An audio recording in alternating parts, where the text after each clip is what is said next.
There was once a Dax cavalry woman, the lover of an Oricon couple named Corfel and Aurelia. What was her name? We do not know, but they never used it. They called her by many pet names, though. For an exotic pet she was to them. Little Sweetness, Tender Petal, Wild Rider. Had a mere Dax been known to be engaging in relations with her betters, she would have been executed on the spot. But the couple's power and influence was such that the affair would never be publicly addressed. Still, they feared to use her name, for names have power. Many gifts they gave her, fine armor, rubido rings, and a horse of her own, on the condition that she never ever named it. Names were for people, not possessions. So long as it remained a mere nameless thing, she would never love it more than them. But the rider could not bear to deny her friend the simple kindness of a name.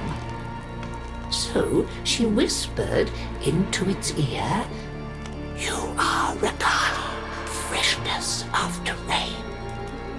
And just as the couple had feared, she came to love the horse dearly. This was intolerable to them. The horse had to go. An accidental impalement was arranged.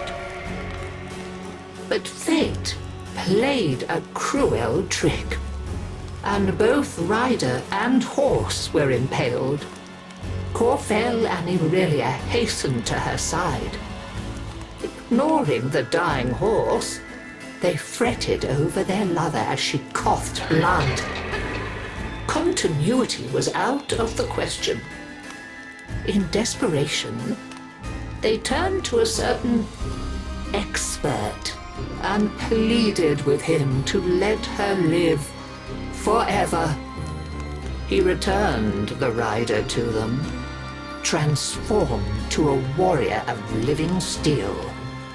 Her sweet and pretty face looked upon them with a smile that would never fade. For all their talk of forever, they wearied of her immediately. Now that the relationship was no longer taboo, they abandoned it. Parties became awkward when the rider stood vacantly by, useless as an abandoned doll. She had to go. They agreed. So, arrangements were made with a master of industry, and the rider, all unknowing, accompanied the couple to a facility. She lay down obediently when instructed, showed no emotion when the restraints clamped her limbs, and made not a sound when the full force of the dissolution beam blazed through her head and out of the back of her steel skull. The couple were satisfied.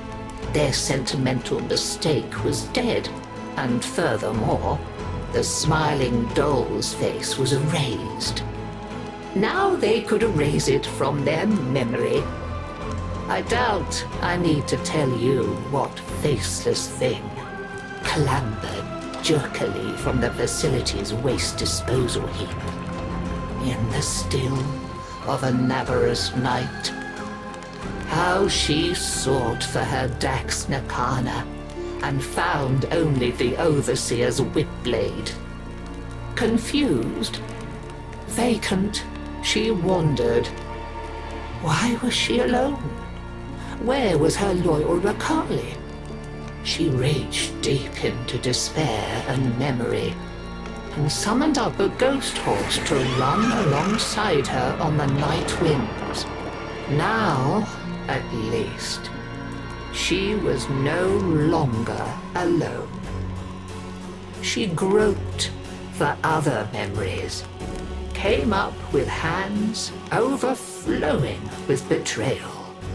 When the morning sun rose on Corfell and Aurelia, they were faceless too, and quite still. After that, she wandered without purpose, and the legend of the Hollow Rider grew. And so we come to my part in her story. You must understand, dear, that it is terribly bad luck to be out on Naberus with no gift to give a reveller. And yet, that was my plight as I stood, my old bones aching, before the dreadful figure on the road many years ago. I have no face, the figure before me seemed to say, in a whispering voice that spoke in my mind. I have no name, only a need, and you come before me empty-handed this Naberus night. I do have one thing to give, if it please you, I said to her. My name. When you ride away, you shall be Dagath, and I shall be only grandmother. And that is the story of how I lost my name and kept my head. Though many others have since lost theirs. For with her name came a new purpose. Dagath, you see, means the mirror that accuses.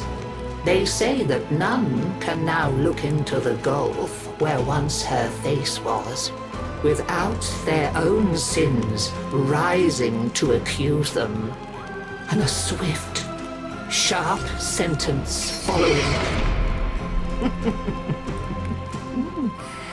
A happy Naberus to you all.